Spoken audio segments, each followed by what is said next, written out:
আসসালামু আলাইকুম প্রিয় শিক্ষার্থীরা।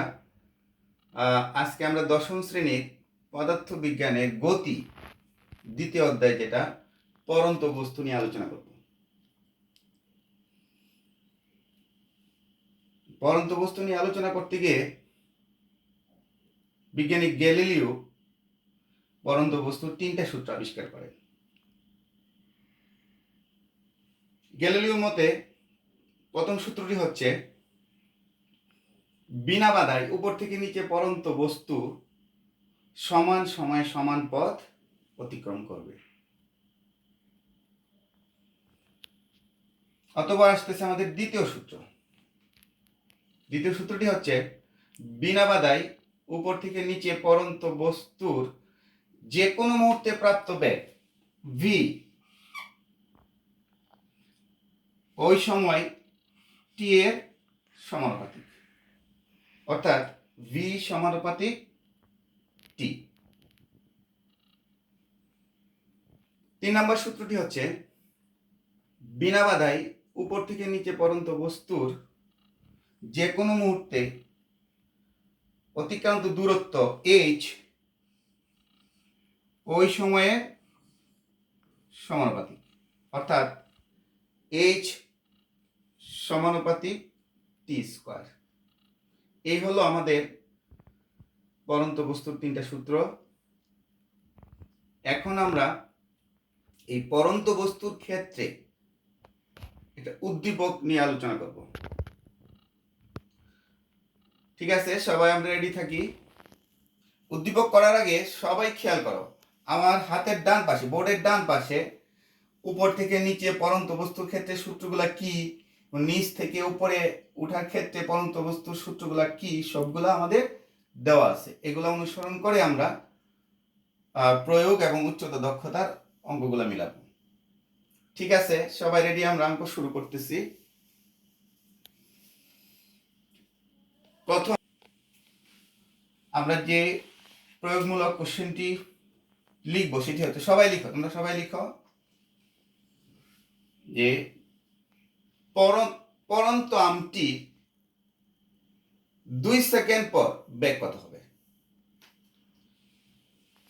সবাই খেয়াল করো, তাহলে কোশ্চেনটা কি?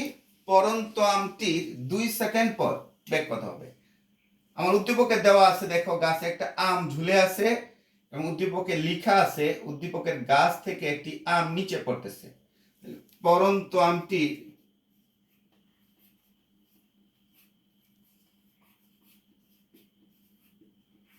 2 সেকেন্ড পর বেগ কত? উত্তর দেখো, আমার হাতের ডান পাশে 1 নাম্বার যে ফর্মুলাটা দেওয়া আছে v equals to u plus gt, এই ফর্মুলাটা নিয়ে আমরা অঙ্কটা করব। তোমরা সবাই খেয়াল করো, আমটি যখন গাছে ঝুলে আছে তখন তার কোনো বেগ নাই, দ্যাট মিন্স তার আদি বেগ 0। যখন আমটি নিচে পড়তে থাকবে, যতই নিচে পড়তে থাকবে ততই তার বেগ বাড়তে থাকবে। অতএব আমরা দেখব 2 সেকেন্ড পর তার বেগ কত হচ্ছে। উত্তর, 2 সেকেন্ড পর বেগ v equals to u plus gt। আদিবেগ u আমাদের 0, g দেখো অভিকর্ষ ত্বরণ 9.8 metre per second square into সময় 2 equals to 19.6 metre per second. তাহলে 2 সেকেন্ড পর পরন্ত আমটির বেগ হচ্ছে আমাদের 19.6 মিটার পার সেকেন্ড। তোমরা লিখে ফেলো, আমি কিন্তু মুছে দিব। ঠিক আছে, মুছে দিচ্ছি। 2 নাম্বার কোশ্চেনটা সবাই লিখো। 2 নাম্বার কোশ্চেনটা, পরন্ত আমটি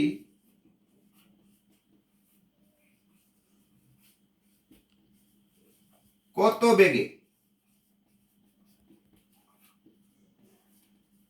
ভূমিকে আঘাত করবে।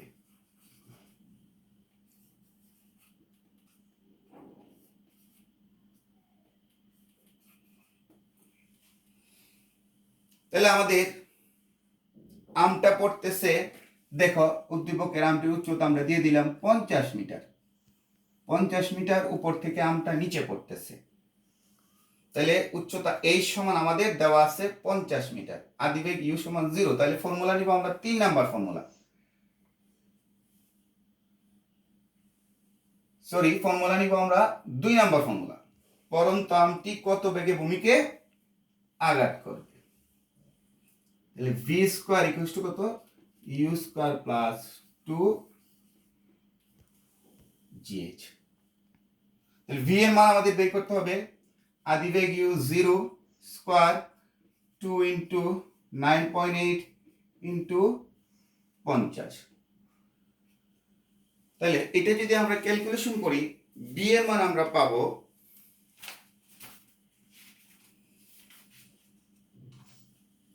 31.3। সুতরাং ভি ইকুয়াল টু, একবারই আমরা বের করে ফেলতেছি, v equal to 31.3 metre per second. সবাই আমরা লিখে ফেলি, আমরা নেক্সটে চলে যাব।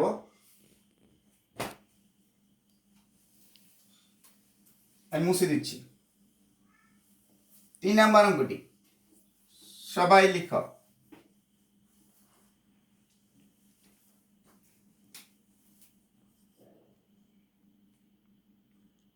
আমটি ভূমিকে আঘাত করতে কত সময় লাগবে?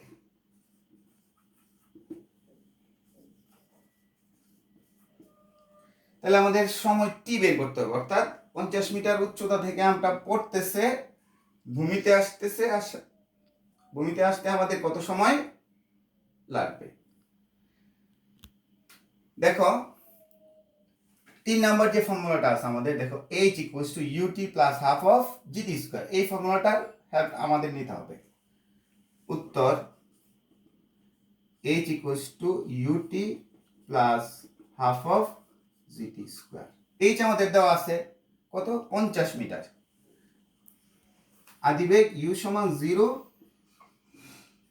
হাফ ইন্টু জি হলো 9.8 ইন্টু টি আমাদের বের করতে হবে। এখানে যদি আমি কাটাকাটি করি আসে 4.9 টি স্কয়ার। 4.9 টি স্কয়ার সমান হলো 50। সুতরাং আমি যদি টি এর মানটা একবারই বের করে ফেলি, রুট ওভার 50/4.9 ইকুয়ালস টু, সবাই আমরা লিখে ফেলি টি এর মানটা 3.19 সেকেন্ড। 3.19 সেকেন্ড আমরা লিখে ফেলি। নেক্সটে আমরা একটা উচ্চতা দক্ষতা কোশ্চেন করব, সবাই খেয়াল করে, আমি মুছে দিচ্ছি কিন্তু, ঠিক আছে।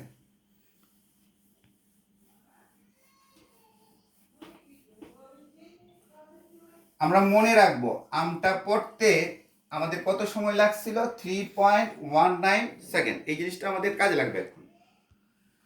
তাহলে উচ্চতা দক্ষতার কোশ্চেনটা হচ্ছে, এই কোশ্চেনটার জন্য দেখো আম গাছের ঠিক নিচে গোড়ায় জনি নামের একটা ছেলে দাঁড়ায় আছে। যখন আমটা পড়তে শুরু করে ঠিক তখনই সে দেখো 10 মিটার পার সেকেন্ড বেগে আমটাকে ধরার জন্য দৌড় দিছে। আমার কোশ্চেনটা হলো, জনি আমটিকে ধরতে পারবে কিনা। আবার তোমরা বুঝে নাও, যখন আমটি পড়তে শুরু করে ঠিক তখনই আম গাছের ঠিক নিচ থেকে, গোড়া থেকে জনি নামের একটা ছেলে 10 মিটার পার সেকেন্ড বেগে আমটিকে ধরার জন্য বা লুফে নেওয়ার জন্য দৌড় দিল। জনি আমটিকে ধরতে পারবে কিনা অথবা লুফে নিতে পারবে কিনা। তাহলে কোশ্চেনটা হলো,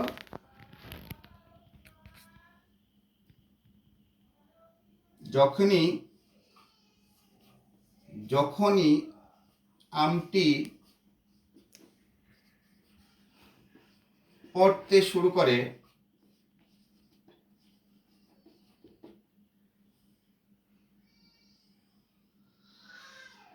জনি তখনই 10 মিটার/সেকেন্ড বেগে 10 মিটার/সেকেন্ড বেগে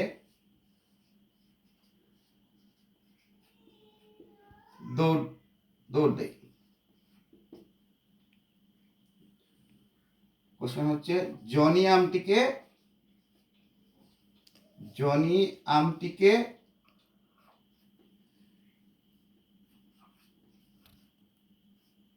ধরতে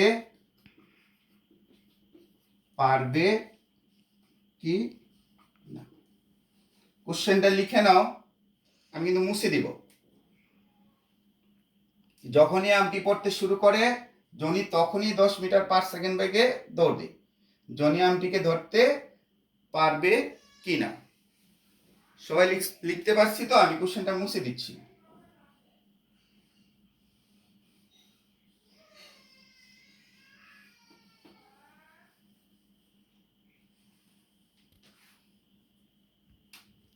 আমরা খেয়াল করি আমাদের আমটি পড়তে কত সময় লাগছিল? t=3.19 second. এটা ছিল না আমাদের? এই সময়ে জনি কত দূরত্ব অতিক্রম করে? 10 মিটার/সেকেন্ড বেগে। s কি v * t। v কত? 10, t কত? 3.19। যদি আমরা গুণ করি তাহলে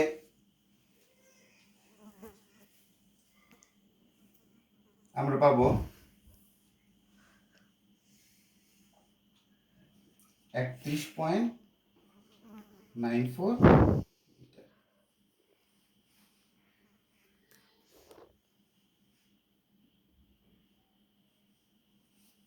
তাহলে সব দেখো, আমরা আমটি পড়তে সময় লাগে আমাদের 3.19 সেকেন্ড। এই সময়ে জনি দূরত্ব অতিক্রম করে 31.94 মিটার। দ্যাট মিন্স আমটি জনি থেকে আমটি যে জায়গায় পড়বে তার দূরত্ব দেওয়া আছে 30 মিটার। অর্থাৎ আমটি পড়ার আগেই জনি পৌঁছে যাবে, অর্থাৎ সে আমটিকে ধরতে পারবে, অর্থাৎ লুফে নিতে পারবে।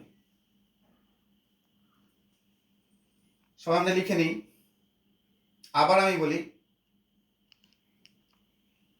যে সময়ে আমটি ভূমিতে পড়বে ঠিক একই সময়ে জনি 10 মিটার/সেকেন্ড বেগে দূরত্ব অতিক্রম করবে 31.94 মিটার। জনি থেকে আমটি পড়বে 30 মিটার দূরত্বে। অতএব জনি আমটিকে ধরতে পারবে বা লুফে নিতে পারবে।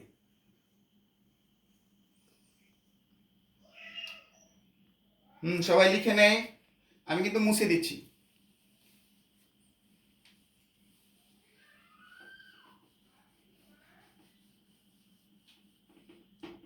এখন খেয়াল করো, এতক্ষণ আমরা প্রয়োগ এবং উচ্চতা দক্ষতার অঙ্ক আমরা করছি যে উপর থেকে নিচে পড়ন্ত বস্তুর ক্ষেত্রে, অর্থাৎ আমটি যখন উপর থেকে নিচে পড়ে। রনি নামের একটা ছেলে, খেয়াল করো, রনি নামের একটা ছেলে 30 মিটার/সেকেন্ড বেগে একটা ঢিল ছুড়ল। এই জায়গায় দ্বিতীয় আরেকটা আম আমি দিয়ে দিই, একই উচ্চতায় আছে। এই দ্বিতীয় আমটিকে আমি লিখে দিচ্ছি, এটা হলো দ্বিতীয় আম আর এটা হলো প্রথম আম। দেখো লেখা আছে।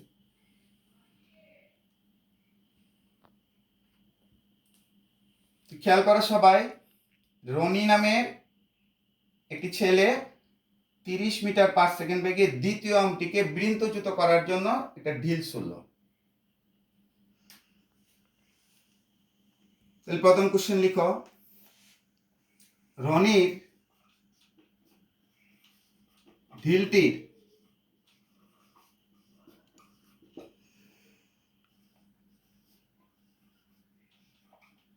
সর্বোচ্চ উচ্চতা কত হবে? দ্যাট মিন্স রনির ঢিলটি সর্বোচ্চ কত উচ্চতায় উঠবে?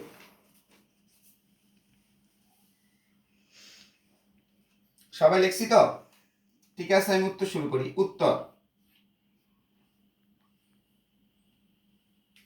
আমরা এখন নিচে দেখো আমার মার্কার দিয়ে v square equals to u square minus 2gh formula দেওয়া আছে। যেহেতু নিচ থেকে উপরে উঠতেছে সেই জন্য ফর্মুলাগুলো প্লাস থেকে হয়ে গেছে মাইনাস। উত্তর v square equals to u square minus 2gh। সর্বোচ্চ উচ্চতা h আমাদের বের করতে হবে এখানে। আমরা জানি, খেয়াল করো, সবাই একটু খেয়াল করো, আমি মার্কারটা উপরের দিকে ছুটতেছি। একটা উচ্চতায় গিয়ে যখন তার বেগ শূন্য হয়ে যায় তখন সে আবার ভূমির দিকে ফিরে আসে। দ্যাট মিন্স সর্বোচ্চ উচ্চতায় কোন বস্তুর বেগ শূন্য, দ্যাট মিন্স শেষ বেগ শূন্য। তার আদি বেগ কত? ইউ 30, আর শেষ বেগ কত? 0। 30 স্কোয়ার 2 ইন্টু 9.8 ইন্টু আমাদের বের করতে হবে সর্বোচ্চ উচ্চতা h। সুতরাং h equals to 900 divided by 19.6। আমরা একটা ক্যালকুলেটর দিয়ে যদি ভাগ করি, দেখো আমাদের দাঁড়াচ্ছে 45.91 মিটার। 45.91 মিটার, অর্থাৎ রনি ঢিলটি সর্বোচ্চ 45.91 মিটার উচ্চতায় উঠছিল। সবাই লিখে ফেলি, আমি কিন্তু মুছে দিব। মুছে দিয়ে আবার সেকেন্ড কোশ্চেনে চলে যাব। মুছে দিচ্ছি। এখন আমরা লিখব রনির ঢিলটি সর্বোচ্চ উচ্চতায় উঠতে আমাদের কত সময় লাগছিল? 2 নম্বর কোশ্চেন, সবাই লিখো। রনি ঢিলটি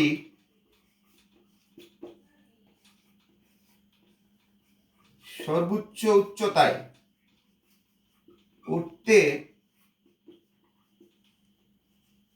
কত সময় লেগেছিল? কোশ্চেনটা লিখে ফেলি সবাই।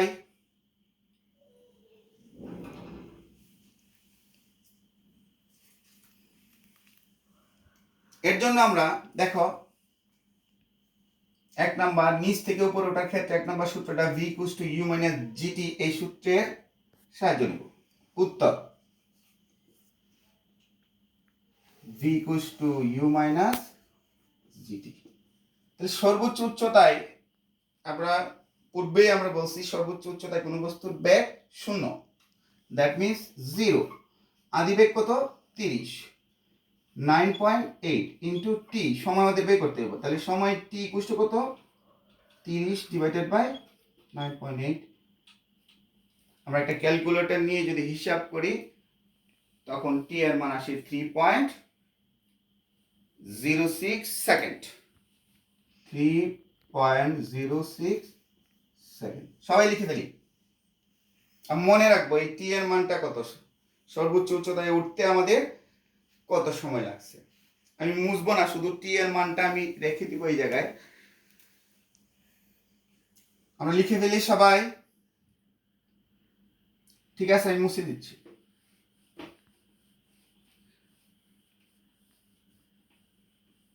এই কোশ্চেনটার হেল্প নিয়ে আমি তৃতীয় একটা কোশ্চেন লিখবো এখন। তৃতীয় কোশ্চেনটা হলো রনির ঢিলটির বিচরণ কাল কত? 3 নাম্বার কোশ্চেন হলো রনির ঢিলটির বিচরণ কাল কত?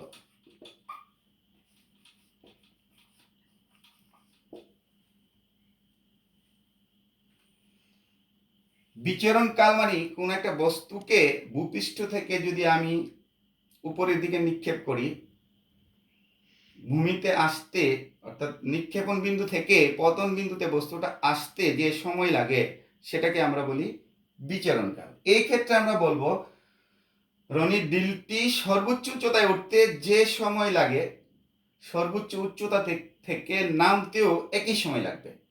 দেখো আমরা অঙ্কটা মুছি নাই, আমি আমার লেখা আছে সর্বোচ্চ উচ্চতায় উঠতে আমাদের সময় লাগছিল 3.06 সেকেন্ড। এই ক্ষেত্রে আমরা করব কি, ফার্স্টে রনির ডিলটি সর্বোচ্চ উচ্চতায় উঠতে কত সময় লাগে এই অঙ্কটা আবার করব। 3.06 সেকেন্ড বের করার পর আমরা লিখব অতএব বিচরণকাল equals to 3.06 into 2, আমরা 2 দ্বারা গুণ করে ফেলব, বাস এত সেকেন্ড হয়ে গেল আমাদের বিচরণকাল। আমরা একটা ক্যালকুলেটর দিয়ে রেজাল্টটা বসে ফেলবো সবাই। ঠিক আছে, বুঝতে পারছি তো আমরা। এখন আমরা একটা উচ্চতর দক্ষতার শেষ একটা কোশ্চেন করব। সবাই আমরা খেয়াল করি, আমি কিন্তু মুছে দিচ্ছি, তোমরা লিখে নাও দ্রুত। ঠিক আছে, আমি মুছে দিচ্ছি। এটা আমাদের শেষ কোশ্চেন, উচ্চতর দক্ষতার একটা কোশ্চেন করব নিচ থেকে উপরে ওঠার ক্ষেত্রে। কোশ্চেনটা হলো রনি দ্বিতীয় আর্মটিকে বৃন্তচ্যুত করতে পারবে কিনা,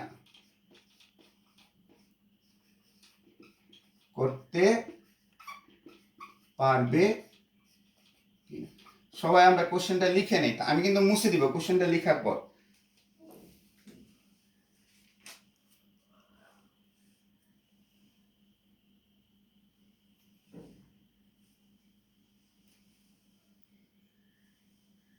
সবাই লিখতে পারছি তো, আমি মুছে দিচ্ছি।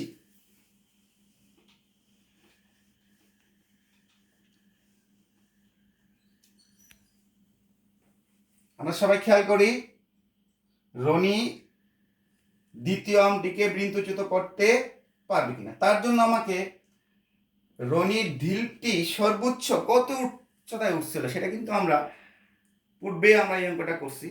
রেজাল্টটা আমাদের মনে আছে কিনা, সর্বোচ্চ উচ্চতা দেখো 45.91 মিটার। সর্বোচ্চ উচ্চতার রেজাল্টটা দেখো আমরা বের করছি পূর্বেই, সর্বোচ্চ উচ্চতা 45.91 মিটার। দ্যাট মিনস রনির ঢিলটির সর্বোচ্চ উচ্চতা হলো 45.91 মিটার। আর আর্মটি আছে আমাদের দেখো 50 মিটার উচ্চতায়। অতএব রনির ঢিলটি দ্বিতীয় আর্মটিকে বৃন্তচ্যুত করতে পারবে না। থ্যাংক ইউ সবাইকে। আজকের দিনের মতো আমরা সমাপ্তি ঘোষণা করলাম। আর নেক্সট দিন সবার সাথে আবার আমাদের দেখা হবে। ধন্যবাদ।